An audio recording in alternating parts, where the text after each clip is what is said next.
aprovechando eso, el código de consumo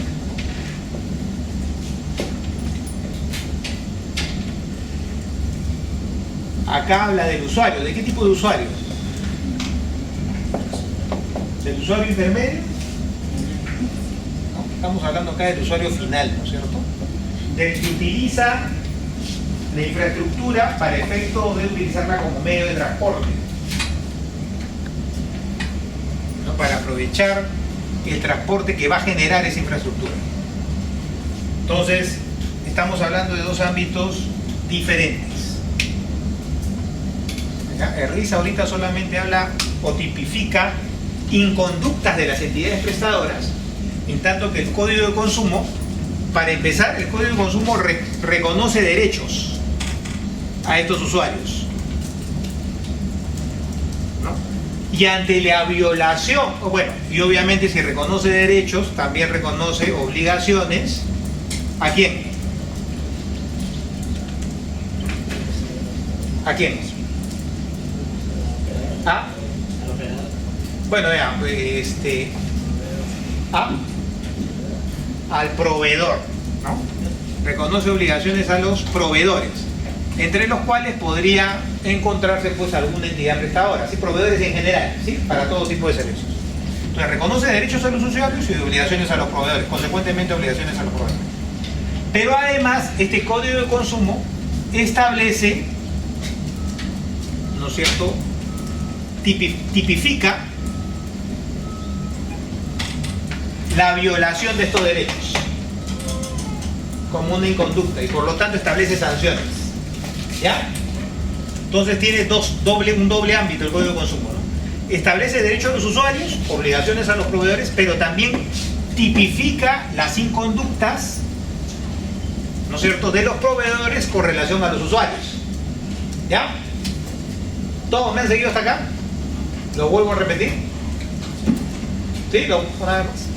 A ver, queda claro que el RIS se aplica ahorita como está, con relación a la conducta de las entidades prestadoras y nada más.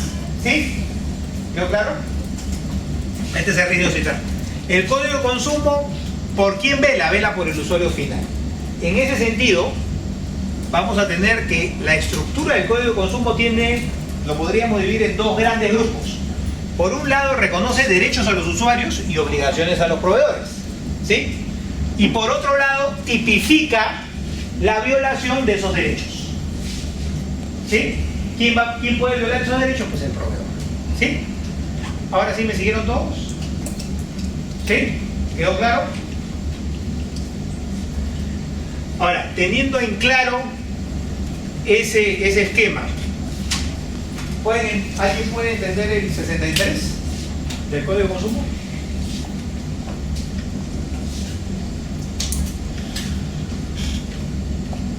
La protección a usuarios de los servicios públicos, ¿no?, regulados por los reguladores, por los organismos reguladores, se rige por las disposiciones del presente código,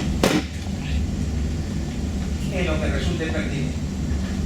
O sea, lo que está diciendo acá es que a los usuarios, ¿no es cierto?, de los servicios públicos regulados, también le va a ser aplicable los derechos reconocidos en el Código de Consumo.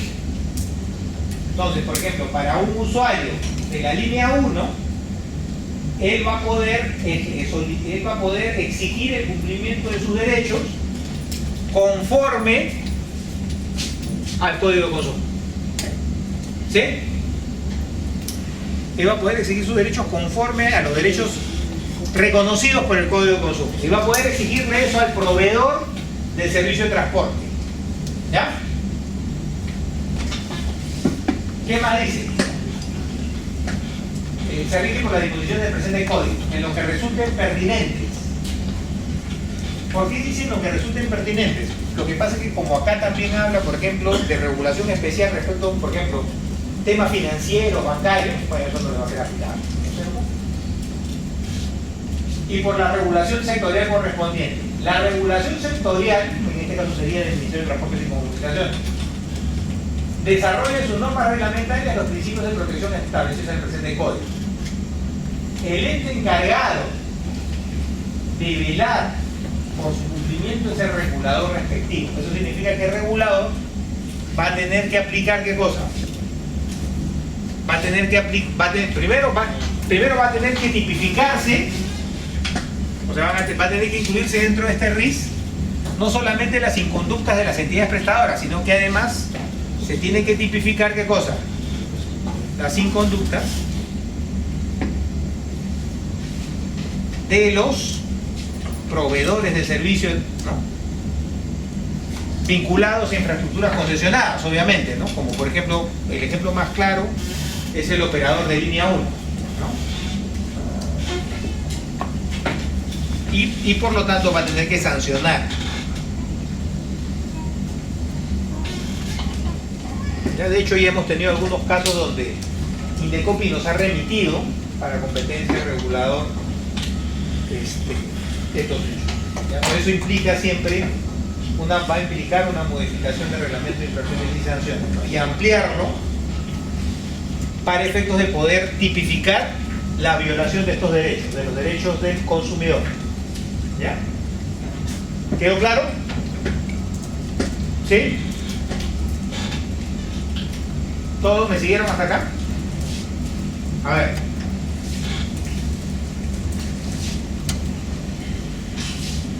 Ahora, esto es con respecto del tema de las sanciones. Es lo más nuevo que podemos conversar con ustedes sobre sanciones a nivel de regulador. Pero hay un temita pendiente que es el de las penalidades. A ver.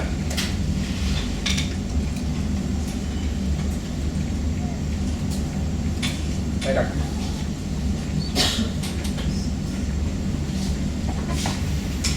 A ver, el regulador, bueno, los reguladores en general, pueden contratar a empresas para que estas empresas realicen la supervisión.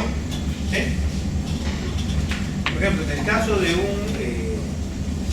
imaginémonos que estamos en una concesión donde la obligación es hacer pues la carretera,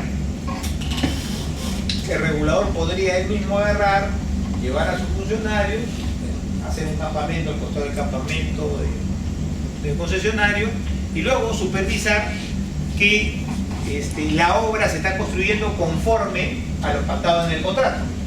Entonces van a tener ahí un ingeniero tomando muestras pues, ¿no?, de lo que se ha construido, va a sacar una muestra y decir, bueno, efectivamente acá está usando este tipo de grava, ¿no?, esta mezcla que es la pactada, ¿no?, que es a la cual se ha comprometido la empresa concesionaria.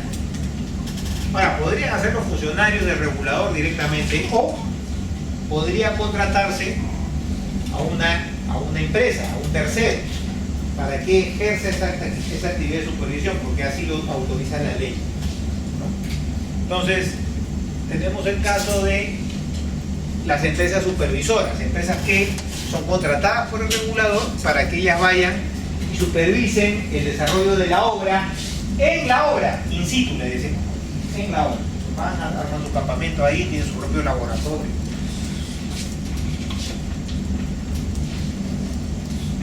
Bueno, ¿qué pasó acá? Tenemos un casito, ¿no? La penalidad en el contrato un contrato de supervisión.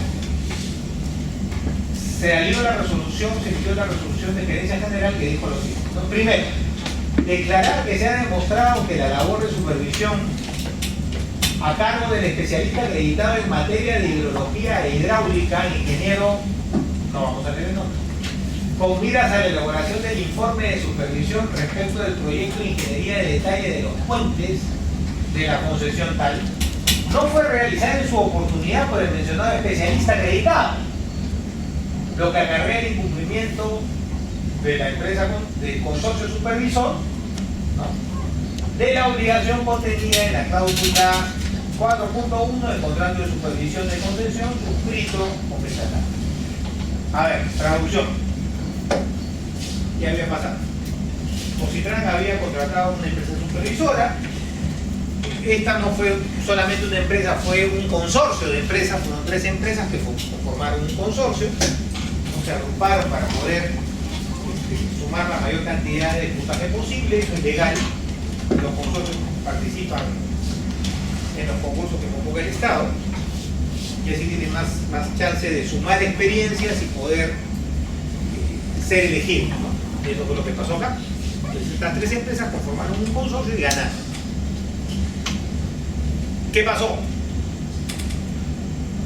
Se había pactado en las bases del concurso, se había establecido que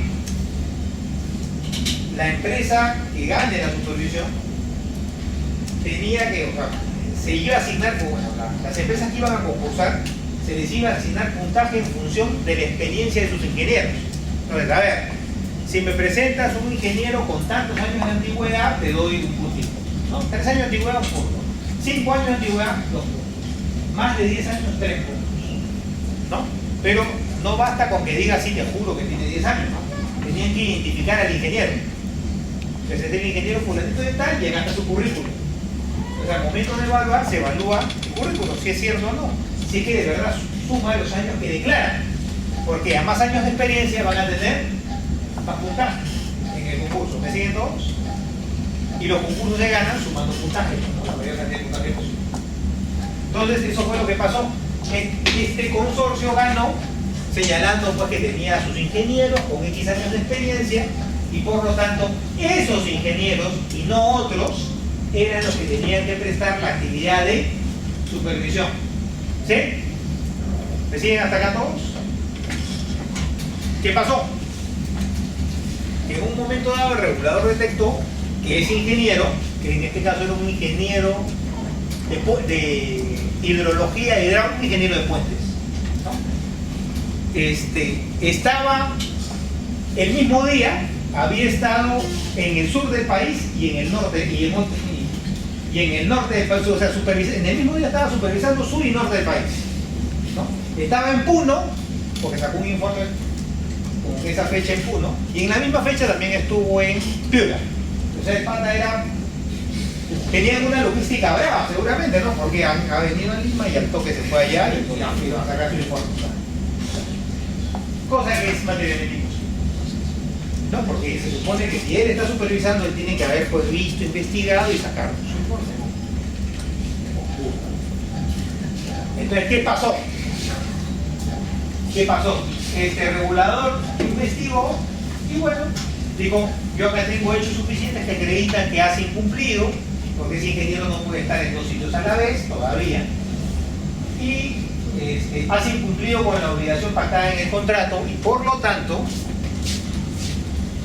te aplico una penalidad ascendiente a 61.556,88 centavos de dólar.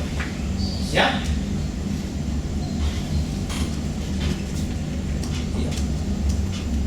A ver, esa es una penalidad a nivel del contrato de supervisión. ¿Sí? Ahora vamos a ver penalidad a nivel del contrato de concesión, que es diferente. ¿Sí? Una cosa es el contrato de supervisión, donde yo contrato una empresa que supervisa el concesionario, pero ahora vamos a ver las penalidades pactadas a nivel del propio contrato de concesión. Es el caso de la penalidad del contrato de concesión de Muelle Sur. A ver, un abogado o abogada. ¿Quiénes son los abogados acá? Nadie. Nadie. Y a ver, usted que está cerca, por favor, léase el 19.1. Sección 19, penalidades. No, ya. 19.1. El regulador. Acá no, de frente. El regulador, en el ejercicio de su potestad sancionadora, se encuentra facultado para aplicar las penalidades contractuales establecidas en el mismo. Hasta ahí nomás.